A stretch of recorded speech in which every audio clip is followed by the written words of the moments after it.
Alright, Dungeon Masters, get ready to drop an encounter that's sure to be a bop.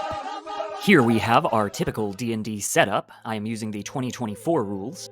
And we have our typical D&D party. Your classes, alignments, and minis may vary.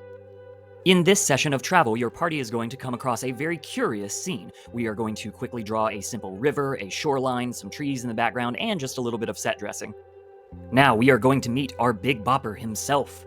This interesting man is clearly a monk. Monks use unarmed strikes, which are most often punches or kicks, but you can use any body part. Obviously, we are going to be using headbutts for everything. Let's build our NPC as a 5th level monk so that he gets Stunning Strike. He is going to have the race of human and the background of an entertainer from his terribly offensive backstory. Our Bopper has his boys. Let's go ahead and call them cultist fanatics. And let's add a village full of commoners flocking to the scene. Things will get more interesting when a necromancer summons a special foe for our Bopper. Let's go ahead and call this monster an ogre zombie.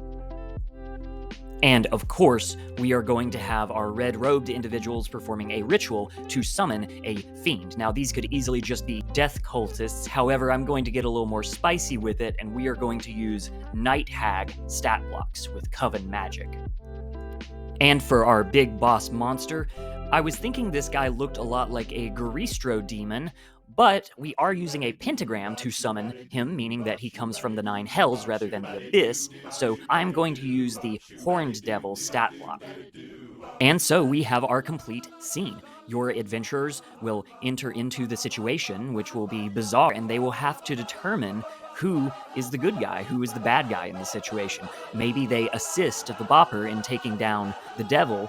Maybe the Bopper is an evil entity that needs to be stopped from sacrificing all these commoners. The entire situation is up to you and your players, and of course, the dice. If your players are terminally online like me, they are sure to go wild for this encounter.